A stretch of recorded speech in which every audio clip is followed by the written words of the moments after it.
Good afternoon and welcome to Lunchtime series, proudly powered by leadershipbydesign.co, where we aim to add value to people's lives. You can listen to us live every Wednesday and Thursday at lunchtime, and this is on ebizradio.com, guys, where you can where you can tune into everything leadership, coaching, and marketing, and you can listen to the Lunchtime series on all your major podcast channels today.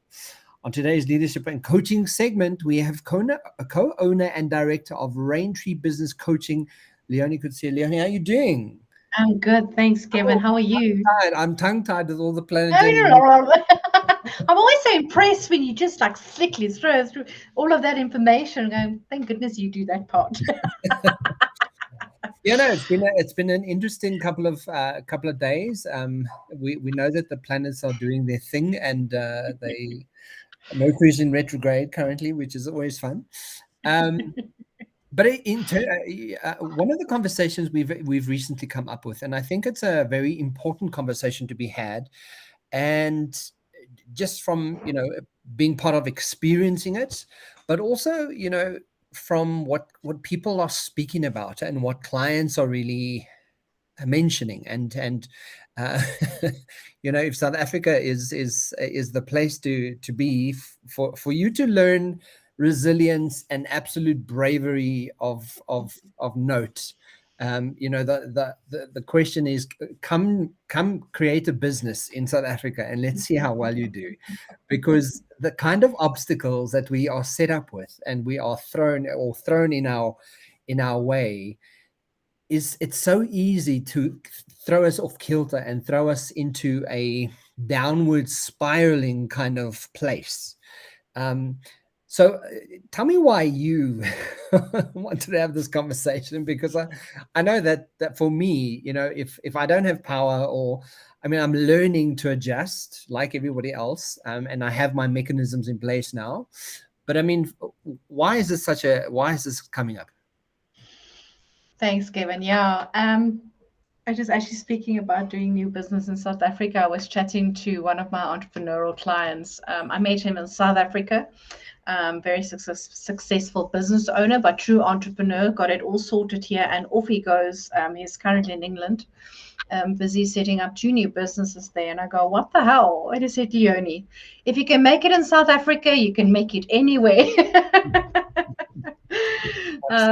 Yes, yeah, South Africans, we have grit. Kevin, today I really wanted to pause a little bit, because the reality is we have our dreams, we have our goals, we've got our career paths, it's this journey that we're on.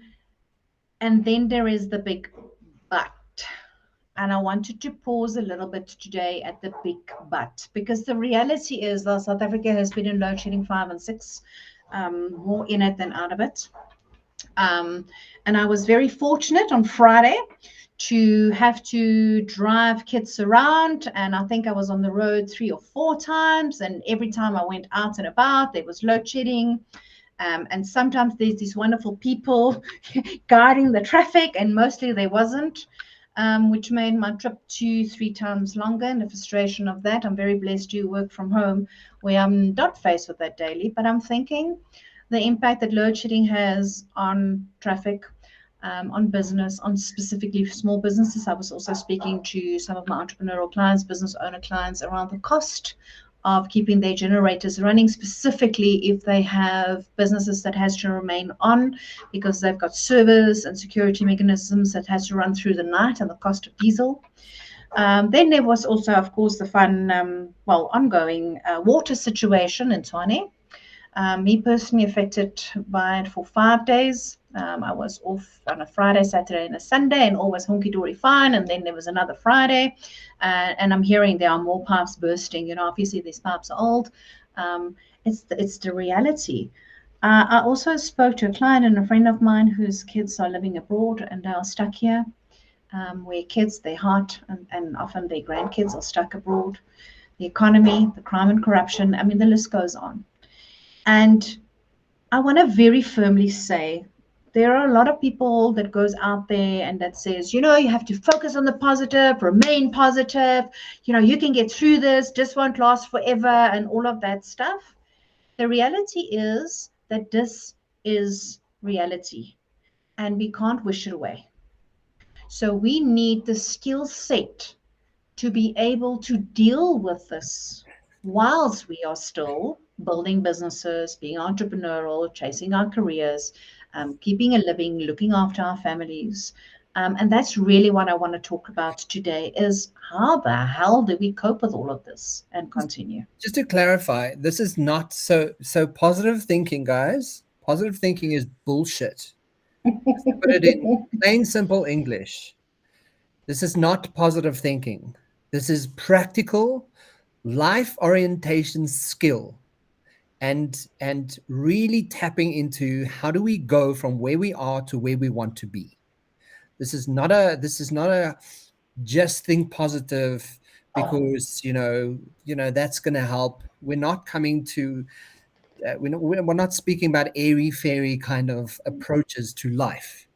These are what we're going to talk about today is how do you practically sit down and get your brain actively involved with being intentionally involved with how do I get out of the demoralization and the overwhelm and as you put it, die moedeloos and gatvol that we feel. There is not a word in another language that says gatvol, like the Afrikaans language does. There Because isn't. that's where we go, right? We just Yeah. get so despondent. It's just a spiral down and down and down, and you get moedeloos and gatvol of it all. But you had such a beautiful word that I really wanted to pause at around dealing with this, and thank you for calling the the positive thinking by its name. You speak to an intentional paradigm shift, and I wanted to pause here. Please So unpack for us. a part of and guys, again, I go through load shedding and tough times, like Leoni just mentioned, with the water shortages. You guys are, we experience this in real time with the people we're speaking to. We're not standing from an exclusive kind of position, kind of going, oh, this is what you should do. Um, the conversation we're having today is having an absolute intentional paradigm shift in how I approach my life. Because in psychology 101, they call it radical acceptance. There has to be a radical acceptance of understanding and really positioning yourself into that place of it is what it is. And that's what's it, Byron Katie, she mentions in a book, you don't, when it starts raining, we don't walk outside and we start pointing up at the sky and arguing with the rain. Nobody does that. You kind of just get your umbrella and kind of go, okay, cool. It's raining, so I've got my umbrella, and that's how I deal with rain, right? Or if it's thundering and it's really heavy storms, you kind of go, okay, well, we'll wait till the rain's over. We don't sit and sulk because of the rain. Okay, maybe some people do, but you shouldn't, right? But essentially, the paradigm shift in itself is just the radical acceptance of what is. And when we get to the radical acceptance of what is, the internal resistance of what you're experiencing dissipates. So it dissipates to the point when you're kind of going, okay, I'm now not frustrated. I mean, I think of traffic, for example. I often get stuck in traffic. I often get stuck in, I mean, I live out in the bundos, right? So currently, driving up and down, this road gets unbelievably busy. And part of what I now do is I'll actually put TikTok on and I'll listen to it in the car, so I'll like drive and like listen to what people are saying or singing, or I'll put on a YouTube song or something that just gets my mind out of the frustration of sitting in the traffic because, it's bumper to bumper. But that's a very, very practical thing of moving and shifting away from the resistance of what it is I can't physically move the traffic. All I can do is patiently sit there and be in it and radically accept what is. And when you get to the what is, then you can get to, okay, what now? Because And I love that, Kevin, because it is that thing that, and I want to actually add to this in a very practical tool that we often also use, where we look at Sometimes we just need to sit down and vomit out all of these frustrations and obstacles and issues and stuckness and all of this stuff. Just vomit it out on a piece of paper. Yeah. And what you do then is you divide it into 3 columns. And the first one is my business. What's the stuff that's within your control, your business, your stuff, right? Second column is other people's business. And it's fascinating how often we get stuck in other people's business. And when I say other people's business is, I want my team to perform. I want my daughter, Kevin and I just had a conversation around my daughter and the mommy frustrations around having a teenage daughter. I want my daughter to sit on her bum and study for her exam, right? I want my team to perform. I want the government to do their work. It's other people's business. When we focus our time, energy on other people's business, what happens is we start feeling hopeless, frustrated, because we don't have power here. And then the third column is what we call very lightly God's business. Now, God's business is the stuff that's so much bigger. And this is, by the way, also part of Byron Katie's work that we're speaking to now. God's business. So COVID, for example, was God's business. This is so much bigger than us. And just that focus around, okay, so what is my stuff? What's other people's stuff? And what is just so much bigger than what I am? And there comes that sacred is that Kevin is speaking to, the acceptance of it is. I was chatting to one of the coaches last week that was really frustrated around her kids living abroad. And her mind was spiraling down in all different directions, but feeling hopeless and feeling so frustrated and feeling so angry about why and they living abroad, right? And when we looked at it calmly and say, what might it look like if you just accept it because it is? And what happens now, and this is what Kevin mentioned, is suddenly the world of opportunity starts opening up. Around my kids living abroad, what are my choices? Around the rain that's pouring down, I'm accepting it's pouring with rain. What are my options? I need to leave for work earlier. I need to have an umbrella. I need to put on a raincoat and galoshes. I need to stay indoors. There are options. But as long as I'm standing and fighting with the rain, I'm going to be standing in the rain, getting very wet and fighting with the rain and just being frustrated and angry. But once I accept the rain, I open up to possibilities. And that for me is that paradigm shift where we just, and you spoke to this, Kevin, when you say you just take that pause and you step a little bit out of the situation, because the mind that creates the problem is the mind that can't solve it. So we do need to make a little bit of a shift here and just pause and step back. Say that again. Just say it again. The mind that created the problem is the mind that cannot solve it. Yep. Guys, I just want to emphasize, from a neuroscience and neuro-linguistic perspective, science can literally prove that when you're making a decision in resistance, in anger, in an emotional state of that's negating what it is you're trying to achieve, your brain cannot access information from another area because it's busy with anger. It's busy with irritation. It's busy with frustration. It's busy with all of the stuff you don't want. Your brain's busy with it. Your brain cannot, until you actually radically accept and kind of go, okay, take some distance from it and say, okay, cool, I'm just going to let it be what it is and change the focus and change the state. And only when that happens, your brain finds other neural pathways to literally make those connections. You cannot make it from the same position. It does, just that your brain doesn't work that way. Yep, you have to shift. It's also when we are in that space of fight, freeze, or fall, right?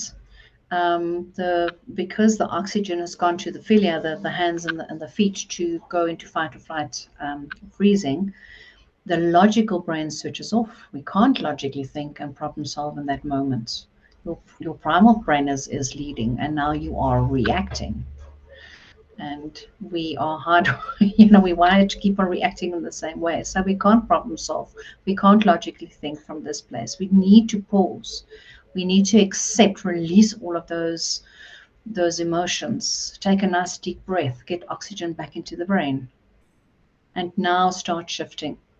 And it's interesting, and we were doing this activity with a team the other day, where once the acceptance came in, and to say, all right, now that so my team is struggling, they aren't performing, so let's accept that. Okay, they're struggling. I can't make them do it. That is out of my control. It's their business. But around their business, around their performance, what are the stuff that's within my control to do? And suddenly the mind opens up with possibilities. Yeah. And that's where we want to step back into. What are the things that you need to radically accept? If I can backtrack there, what you're saying, I love that. Radically accept. Load shedding is one of those things. It is here. I was speaking to a client of mine last week. She's based in Highball. Zimbabwe? Thank you. In Zimbabwe. And I was saying to her, I'm just having a little bit of a challenging day. You know, I'm used to the power, not being here. I'm set up for that. But now I'm without water.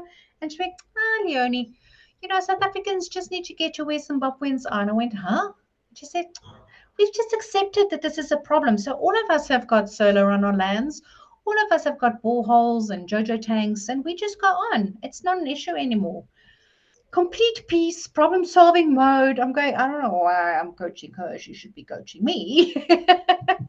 But it's an acceptance. And now we step into finding solutions again, Yeah. right? Problem solving. Yeah. Again, you know, that frame, because she literally just framed it and reframed it, right? Part of what we need to do, part of what it's almost like we need a mass intentional disassociation of the problems that we have and experience in South Africa.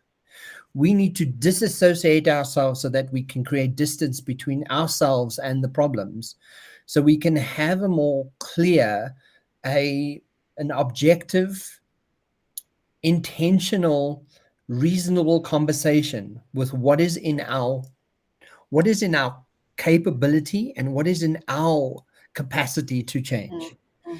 so that we're not just part of this big mess that's been created, that we are actually stepping away from it and kind of going, okay, what can I do? It was that massive mind shift that I had that changed my life forever and ever and ever. And I'm so grateful for that. I really firmly believed as a child, as a teenager, as a young adult, that life happens to you. Yeah. And you are lucky or you are not. But you are the victim of your circumstances. So I felt like a little lost ship on the ocean that was just, here comes the wave, and I'm going that way, and the winds is blowing me that way. Until I learned and I understood that in actual fact, I am not a victim of my circumstances. Life is not happening to me. I have choices. Yeah. There are certain things that are happening to me. Yes, load shedding is happening to me, and fighting it, or just going, oh, now I can't work. My business can't survive because it's load shedding. I can't have a meeting now. I can't do a coaching session now because it's load shedding. If that is my mindset, I'm a victim to my circumstances. And quite honestly, you're not going to survive in South Africa as a business owner or a leader if you have that mindset. But going into that acceptance, okay, so there's load shedding. So for me to make my business work, what are the choices I have? And what that shifted for me is the understanding that I am a creator. I create my reality. I create my future. And it put me into a positive mindset where I look at a situation and go, okay, so this is not working. So if this is not working, what are my other options? We were sitting in a situation a couple of weeks ago when we were working on a project, and the supplier that we received from the client couldn't deliver what he needed to deliver. So one tends to want to get frustrated in that situation, going, oh, but now the client made us work with this group, and now they can't do what they thought they were able to deliver, but it's a little bit, and blaming and shaming and shifting and being stuck, and now we can't do what we needed to do. And that will just make the problem bigger, and we wouldn't have gotten to the end result. But Yeah. the acceptance of the supplier bit of more than it could chew, they are in trouble. And we are working with them to get a solution for the client. What are the lessons in here for us? Because obviously there are lots of lessons for us in this as well. But it is what it is. So they can't deliver. So around them that can't deliver, what do we need to deliver? What choices do we have? And suddenly we all step into a co-creation space and found different solutions. And next week we are presenting the solution to the client because we accepted and then stepped into that. Oh, suddenly there are a minefield of opportunities that opened up. And now I'm no longer a victim. I am part of creating the world that I'm living in. A couple of months ago, I was interviewing an expert in dealing with cultural shifts in organizations, and one of the wonderful sort of stats he had around the work that they do is what it what it takes for uh, what it takes for a culture and an organization's culture to shift itself is only about 20%. It's only about 20%. We often think that, no, at least 50% need to be, people need to adopt things and need to make these changes. But only 20% is needed, because what happens is those 20 then go out and reach another 10, and those 10 reach another 5. And soon you'll start seeing that you've got 50 people or 50% of the organization already starting to change how we do life in that organization based on the actual tipping point of where you could actually be shifting the needle. I also want to mention just one thing from Dr. Andrew Huberman. Dr. Andrew Huberman speaks about, and guys, you can Google this. You can just Dr. Andrew Huberman and gratitude. He does a whole podcast on gratitude and speaks about how gratitude in itself is not just about having the essence of writing something down and being grateful for it. What it does do is, as another tipping point, another tipping scale in our minds, is because I'm activating and actioning the side of gratitude in my brain, what it does do, it starts leaning towards what I'm happier about in my life, based on the fact that I'm actively involved with what I'm grateful for, right?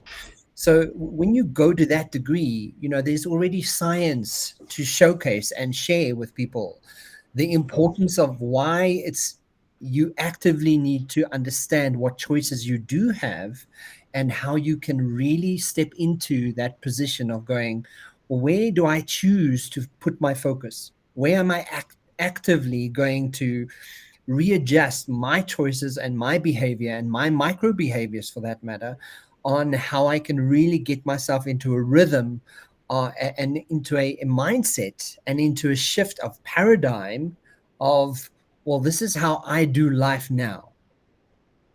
And I love that, Kevin, because it counters the addiction to the pain body. Yeah, It is when we are victim mode, and I think we've spoken about this. When we step into victim mode, the body releases serotonin, yeah, and our bodies are prepositioned to create situations for high serotonin release. So yes, if that is where our focus is, the body is going to create, the mind is going to create. This is the spiral that we're in. We are victim and life is happening to us, and it's the spiral down because the body needs that serotonin.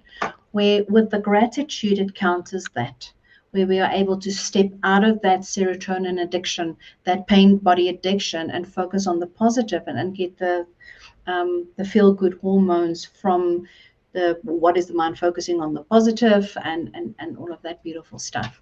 I yeah. love that. Absolutely. So, I mean, in summary of having, overcoming obstacles, Leoni, like, how do we sum this up? Because you've given us a good tool. I think, paradigm shifting is necessary, and really understanding that tipping point. What do you want people to take away from today's conversation?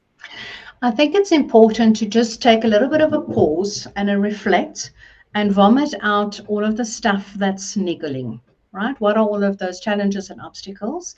and use the tool, divide it into the three areas. What are the stuff that's inside of my control, my business? What is the stuff that's other people's business? What is the stuff that you need to give back to others because it's really their stuff? And what is the stuff that's God business or so much bigger? Around these things, what choices do we have? Do we need to accept? Or do we step back into my power around this situation? What is in my power? But it's to really step back and shift the paradigm, and challenge the mindset where I am not a victim to my circumstances. I have choices, and there are always choices.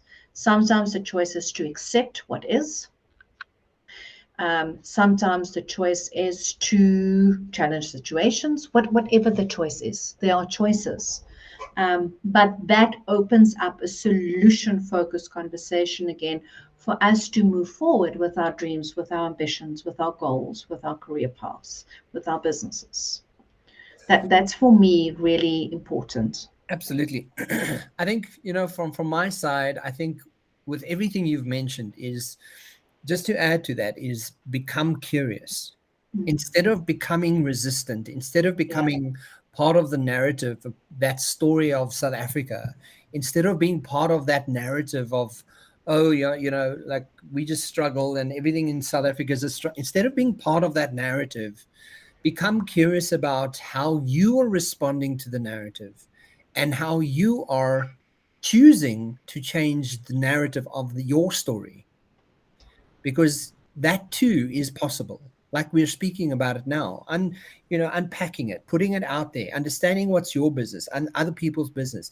It's practical ways of becoming curious about where your life's at and how do I actively get involved with shifting that for myself, so that I have a perspective of it, not from just a victimized mode, but also have a perspective from it of seeing it for what it is and recognizing when it's not your business. Don't make it your business, just, and keep to your business.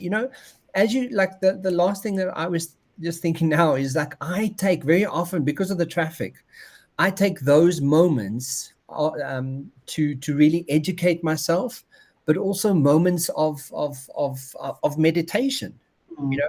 When you really just centered and you kind of just, okay, cool, I'm driving here, and then I start paying attention to what's around me, and I start paying attention to the beauty of the countryside, because it's quite a far distance to drive, and I start paying attention to vehicles and cars and peoples and reactions, and suddenly I'm having a complete different experience than sitting in traffic, right? But I'm actively, consciously aware of what I'm experiencing in that moment. So, guys, shifting your obstacles and overcoming those obstacles is a choice. I want to leave that with, like, we have choices to make, and if we make better choices, we definitely put ourselves in a position to overcome obstacles in a far greater way than just by tripping over them. Love that. Thank you, Kevin. Co-owner and director from Raintree Business Coaching. Guys, if you want to chat to myself and Leoni, please get in touch. You can Google us, you can LinkedIn us, and you can check it out on the YouTube and all the podcast channels on the Lunchtime series. Leoni, thank you so much for joining me, and have a fantastic week. You too. Thanks so much, Kevin. See you soon. Bye. Bye-bye.